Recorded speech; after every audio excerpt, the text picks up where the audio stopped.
On the outskirts of Tucson, Arizona, Professor Klaus Lackner has come up with an idea even he admits is a bit fantastic.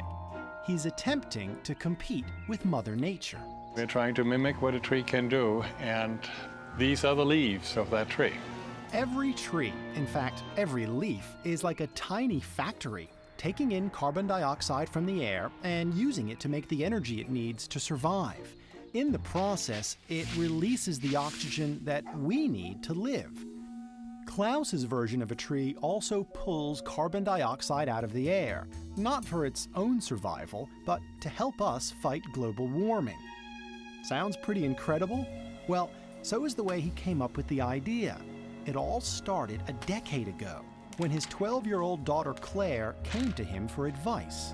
I was in middle school and I had to do a science experiment for my science class, and so I talked to my dad about various ideas, and he suggested this.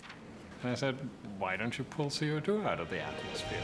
But how could you just pull CO2 out of the air? Claire had an innovative idea. I went to the local pet shop and bought a fish pump. All right, there you go. I filled the test tube with sodium hydroxide.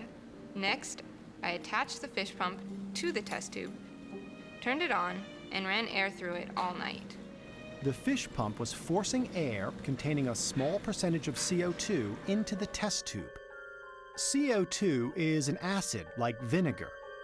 Sodium hydroxide, the liquid in the test tube, is a base, kind of like baking soda but stronger, a lot stronger. When acids and bases meet, they not only attract, but they bind to each other.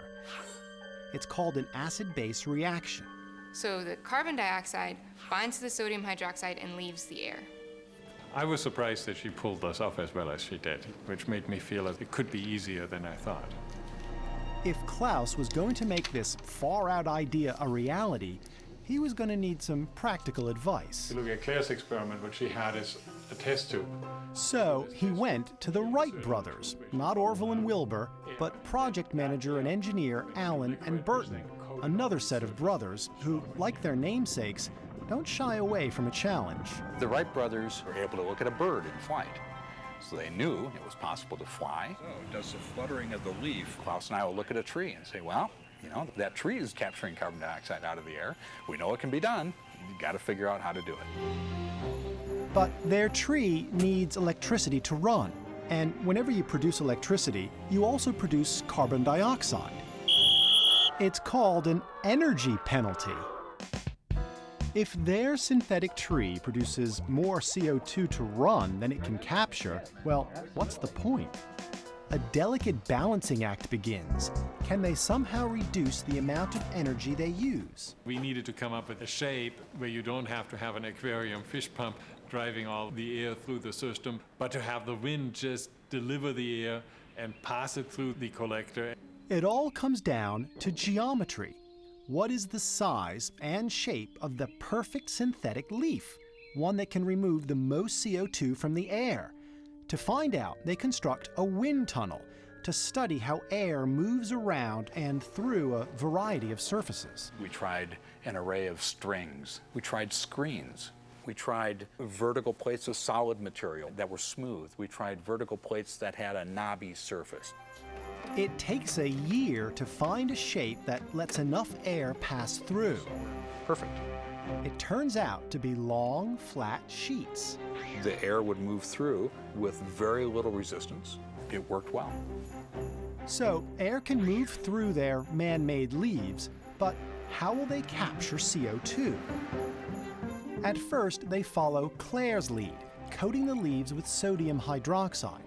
The chemistry is sound, but it's a nasty business. Sodium hydroxide is a very corrosive material. It's not a good idea to get it on your skin. It's very harmful if you were to get it in your eyes. The guys decide to abandon the idea of using sodium hydroxide when they make a startling discovery: this material. Now, exactly what this material is, the guys aren't telling. Its true identity is proprietary. That is, until their patent comes through.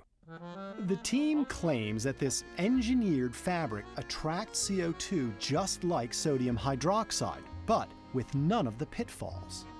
Here's how the system works.